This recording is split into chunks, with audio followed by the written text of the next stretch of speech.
One piece. अगर आप anime देखते हो तो भाई आपको कभी ना कभी इस एनिमे के सामने आना ही पड़ेगा। You just can't avoid it.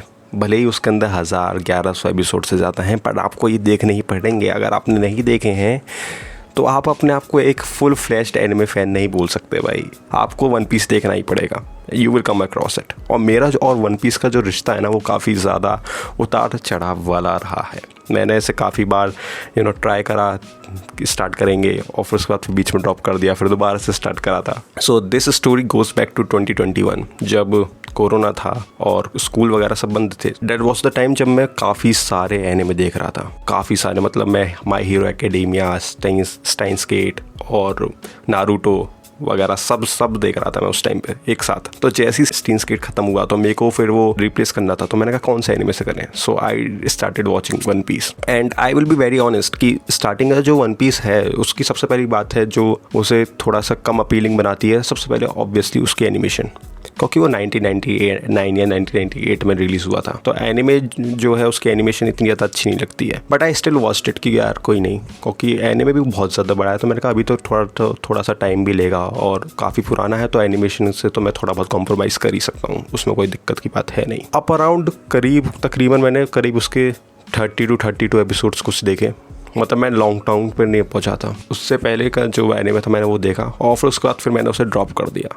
Not that कि मैं उसे हेट कर रहा था, आई रियली लव्ड इट, मेरे को अच्छा लग रहा था वो। बट उस टाइम पे नारुतो शिपुडेन के अंदर पेन आर्क चल रही थी, तो मैंने अपना पूरा फोकस भाई माई हीरो एकेडेमिया और नारुतो की तरफ ही दे दिया। इस वजह से वो फिर वन पीस ड्रॉप हो गया। सो 2022 में मैं दोबारा वन पीस के पास आया and I started from where I left off. और यहाँ पर चीज़ें मेरे को अच्छी लगी, क्योंकि जब लॉन्ग टाउन आर्क शुरू हुई, वहाँ पे बगी का जो पूरा सीन था, या फिर वहाँ पे जो पायरेट किंग था भाई, उसे एग्जीक्यूशन करा गया था। वहाँ से उसने बोला था कि वन पीस के बारे में भाई। So it was really interesting. मेरे लिए वन पीस में जो चीज़ें सेंस बनानी शुरू हुई, मतलब जहाँ पे मेरे लिए बहुत ज़्यादा एक तरह से बार इस्टेब्लिश हुआ गया वन पीस की दुनिया बहुत ज़्यादा बड़ी है, it's a grand world.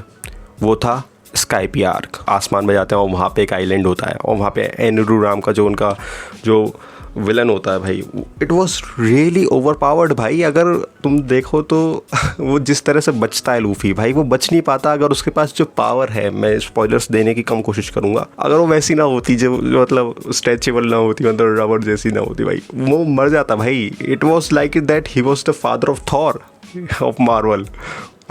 My God, that was one bad ऐसा नहीं। उसके बाद हम आगे आते हैं तो फिर हमें काफ़ी और बहुत ज़्यादा अच्छे आर्क हैं। थ्रिलर बार्क आर्क, जहाँ पे हमें ब्रूक से मिलने को मिलता है। इट वॉज रियली इमोशनल भाई। उसकी जो स्टोरी थी भाई, each and every character of One Piece has its own story and they were really emotional. One Piece really makes you cry sometimes, because उसके अंदर जो इमोशंस हैं वो काफ़ी अच्छी तरीके से डिलीवर होते हैं। The characters have their back stories, they have a past and which if reflects in their present as well, कि वो जो कर रहे हैं उसके पीछे कोई ऐसा नहीं है कि वो रैंडमली चीज़ों को करने की कोशिश कर रहे हैं। वाटर 7 आर्क, जहाँ पे आप जो उनकी जो शिप थी उसे वो गुड बाय करते हैं, वहाँ पे वो सब का जो है वो काफ़ी ज़्यादा कॉन्फ्लिक्ट हो जाता है बाकी क्रू मेंबर से। वहाँ पे आपको पता चलता है कि वन पीस काफ़ी ज़्यादा डेवलप कर रहा है अपने आप को, क्योंकि आपने इससे पहले कैरेक्टर्स को कभी भी लड़ते हुए आपस में नहीं देखा था कि यार ये लोग तो साथ में ही रहेंगे, इनमें कभी कोई मतभेद हो ही नहीं सकता।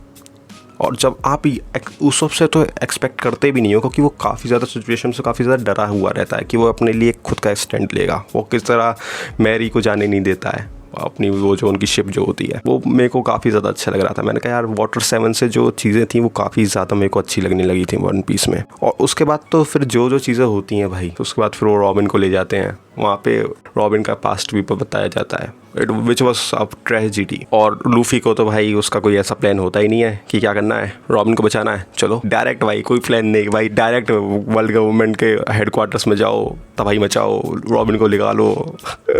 That was really crazy.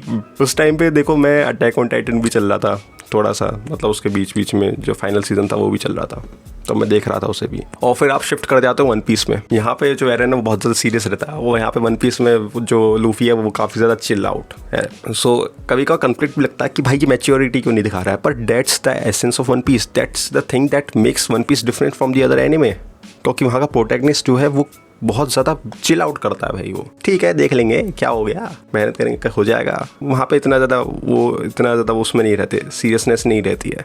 ऊपर से तो गूफीनेस है वन पीस की, वो बीच बीच जो कॉमेडी होती है, कुछ मतलब कुछ वैसा सीरियस सीन चल रहा हो उसके बीच में वो थोड़ी बहुत कॉमेडी ले आते हैं, उससे मेरे को कोई दिक्कत नहीं होती। I actually like that because most of the shonen anime वो उनका ये होता है कि यार जब फाइट चलती है बहुत ज़्यादा सीरियस हो जाते हैं भाई, उस टाइम पे कोई कॉमेडी नहीं, और जैसी फाइट्स वगैरह ख़त्म होती हैं तो भाई बिल्कुल बार उनका डाउन हो जाता है, क्या फिर भाई चिल आउट कर रहे हैं, ठीक है ऐसे ही रैंडम स्टफ कर रहे हैं, तो वहाँ पे ना ऊपर नीचे बहुत ज़्यादा हो जाता है। और ये चीज़ मेरे को जुजुत्सु काइसन जो है वो बहुत अच्छी तरीके से हैंडल करता है, वो जानता है, इसलिए वो हमेशा ना अपने सीरियसनेस के अंदर भी ना एक एक कॉमेडी थीम या फिर एक लाइट फैक्टर हमेशा रखता है कि सीरियसनेस के बीच में भी आपको थोड़ी बहुत चीज़ें अच्छी लगती हैं, क्योंकि वो ग्राफ जो है ना उसे ज़्यादा ऊपर नीचे करने नहीं देता, मेंटेन करके रखता है। तभी तो वो लास्ट में जाके भाई शिबुया इंसिडेंट आर्क में जब पूरे डिस्ट्रिक्ट तबाह हो जाता है और पीछे भैया मापा स्टूडियो चला रहा है you are my special, oh my god भाई मेरे को उस टाइप का मतलब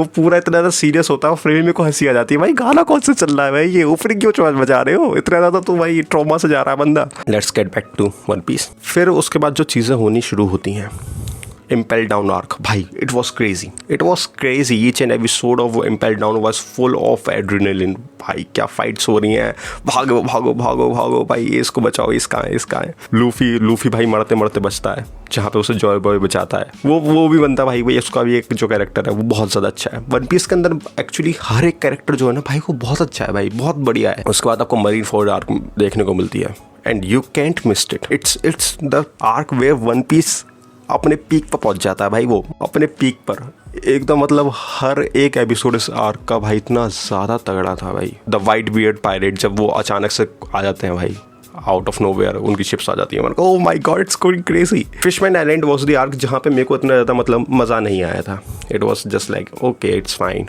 ड्रेसरोसा arc it was good. Doflamingo भाई वो इतने बैडेस्ट कैरेक्टर हैं, मतलब जो विलन्स भी हैं वन पीस के अंदर, और वो फिर भी भाई अच्छे लगते हैं भाई, उन्हें देख कर मज़ा आता है।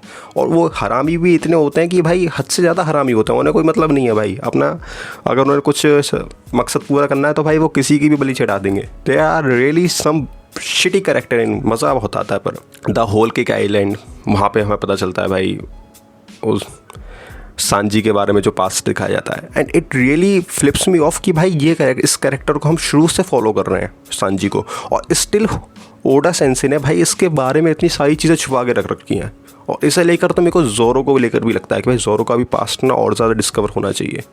Right now I have just watched 900 episodes, तो वानो आर्क स्टार्ट ही हुई है, तो होल केक आइलैंड आर्क बहुत बढ़िया थी। और जहाँ पे मेरे को वन पीस का लगता है कि यार वन पीस ने में छोटी छोटी डिटेल भरी हुई है, जैसे कि थ्रिलर बार्क आर्क में ज़ोरो की लड़ाई होती है एक स्केलेटन वाले समुराई से, मेरे को उसका नाम नहीं पता, बट वहाँ पे वो बोलता है ज़ोरो की वो वानो का है, जो स्केलेटन जो एक समुराई जो वो होता है मतलब स्वॉर्ड्समैन। मैंने कहा वानो आर्क तो इस समय वन पीस में चल रही है भाई, और वो करीब 352 एपिसोड वाली बात है। मैंने कहा भाई 900 एपिसोड वाले जो आर्क है भाई वो 350 वाले एपिसोड में भाई बता रखी है भाई। तो वन पीस के अंदर काफ़ी ज़्यादा, एक तो वर्ल्ड इतना ज़्यादा ग्रैंड है वन पीस का, वो थोड़ी बहुत डिटेल्स ना हमेशा छोड़ते रहते हैं। और ऊपर से अब ओडा ने कहा है कि 2025 के शुरुआती में आपको वन पीस का एंड होते हुए दिख जाएगा। भाई मेरे को तो उस पर थोड़ा सा बहुत ज़्यादा कुछ डाउट सा लग रहा है, हालांकि मेरे को पता है कि इसके बाद प्रोबेबली जो एग हेड आर्क जो चल रहा है वन पीस में, उसके बाद जो आर्क देखने को मिलेगा वो आखिरी होगा अगर उसे एंड होना है वन पीस को। बट आज से तकरीबन 5 साल पहले ओडा ने कहा था कि 5 साल बाद वन पीस बंद हो जाएगा, कहाँ हुआ, नहीं हुआ ना। इस चीज़ मतलब अच्छी है ये चीज़, I really loved One Piece, but after Wano started I left it out because of the same truth that I was watching. हर एक आर्क का एक फाइनल पैटर्न होता है कि कई सारे दोस्त होते हैं, वो एक नई जगह पर जाएंगे, वहाँ पर जाके खो जाएंगे, अलग अलग कॉन्फ्लिक्ट्स में पड़ जाएंगे, वो सारे कॉन्फ्लिक्ट्स एक जगह इकट्ठा हो जाएंगे, फिर वो दोस्त एक साथ इकट्ठा हो जाएंगे और फिर वो लड़ेंगे। तो हर बाजार जब आप हर आर्क में ये वाले ट्रुक को देखते हो ना, तो थोड़ा बहुत कई वो लगता है कि यार अब दोबारा से ही पैटर्न फॉलो होने वाला है, मोस्टली तो यही फॉलो होता है। उसके बाद आपको आगे की स्टोरीज कुछ नए वर्ल्ड बिल्डिंग्स वगैरह देखने को मिलती हैं। तो मैं उससे थोड़ा सा मतलब मैंने ब्रेक ले लिया था, तो मैं सोच रहा हूँ वानो आर्क को देखेंगे, और वानो के लिए मैंने काफ़ी ज़्यादा स्पेशल चीज़ें सुन रखी हैं।